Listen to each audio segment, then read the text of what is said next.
Olá, tudo bem? Para quem não me conhece, eu sou o Thiago Rosário, professor de História, e hoje eu estou aqui para a gente conversar um pouquinho, ter uma aula sobre Revolução Industrial, que vai acontecer lá no século XVIII. Onde é que vai acontecer o processo de Revolução Industrial? A gente vai falar aí da Inglaterra, tá bom? A Inglaterra, no século XVII, que vai estar passando aí por uns processos revolucionários, como a Revolução Gloriosa, a Declaração de Direitos, chamado Bill of Rights. Essas revoluções, as revoluções inglesas, elas vão ajudar, vão permitir e um momento favorável para que aconteça a Revolução Industrial. Lembrando que a Revolução Industrial ela não é uma revolução tecnológica propriamente dita, ela é uma revolução mais voltada aí a mecanismos de trabalho, como é que o trabalho funciona, como é que é feita a divisão do trabalho. É mais sobre isso do que propriamente tecnologia. Vai ter tecnologia, claro, tá? Vai ser um momento onde várias coisas vão ser inventadas para otimizar aí a produção para uma escala que a gente chama de industrial, ou seja, uma escala muito grande que o modo artesanal de fazer não era suficiente. Então, quais são as causas aí do pioneirismo inglês no processo industrial? Vai ter uma estabilidade política, tá? E também das leis, vai ter recursos naturais disponíveis para os industriais, o processo industrial acontecer, principalmente de carvão mineral, tá bom? Vai ter uma infraestrutura de transporte, ou seja, uma malha ferroviária para poder escoar tanto mercadorias quanto pessoas, tá bom? Vai ter também inovações tecnológicas, pessoas inventando os mecanismos de poder otimizar processos de fabricação de várias coisas, como tecido, como sapato, como máquinas, como por exemplo a própria máquina a vapor, que vai ser aí um fenômeno desse período. E também capital disponível, ou seja, money, dinheiro.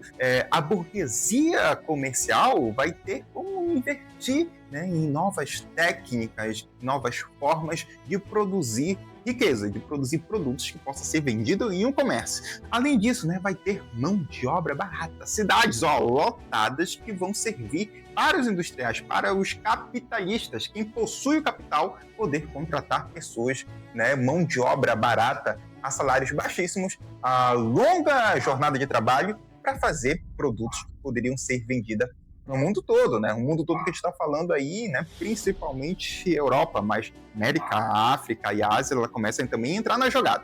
Além disso, esse mercado consumidor que eu estou falando para vocês é extremamente essencial. Ou seja, se a Inglaterra está produzindo muitos produtos, os produtos dela conseguem ser mais baratos que os outros concorrentes que ainda estão pensando numa perspectiva artesanal.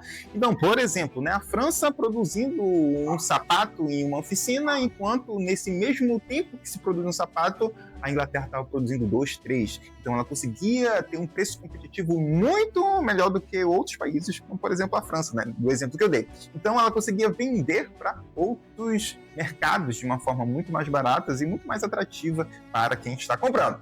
Então, quais foram as consequências da Revolução Industrial?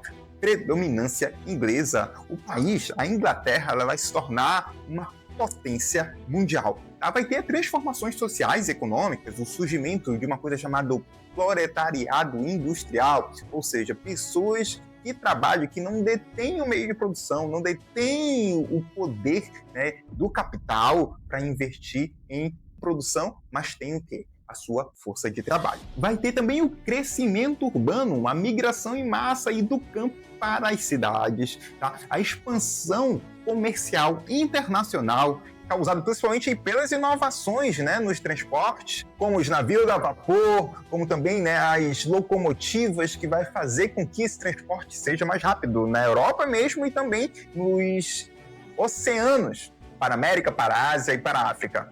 Além disso, condições de trabalho extremamente precárias. Por quê? Longas jornadas, baixos salários, condições precárias de trabalho e além dos impactos ambientais, poluições resultantes aí do uso intenso, principalmente de carvão mineral e também de lixos industriais, que degradaram muito o meio ambiente inglês nesse período. Então, gente, isso foi um resumo aí sobre o processo de industrialização, falando um pouco aí sobre as revoluções inglesas e todos os seus aspectos que ajudaram a Revolução Industrial na Inglaterra poder realmente acontecer, os ingleses serem pioneiros nesse aspecto e também as consequências dessa Revolução Industrial. Olha, nossa conversa não acaba por aqui, tem vídeos anteriores, tem vídeos posteriores que a gente vai discutir assunto pertinente. Tchau, tchau, até mais. Não esqueça de me seguir lá nas redes sociais, @Prof. Thiago Rosário.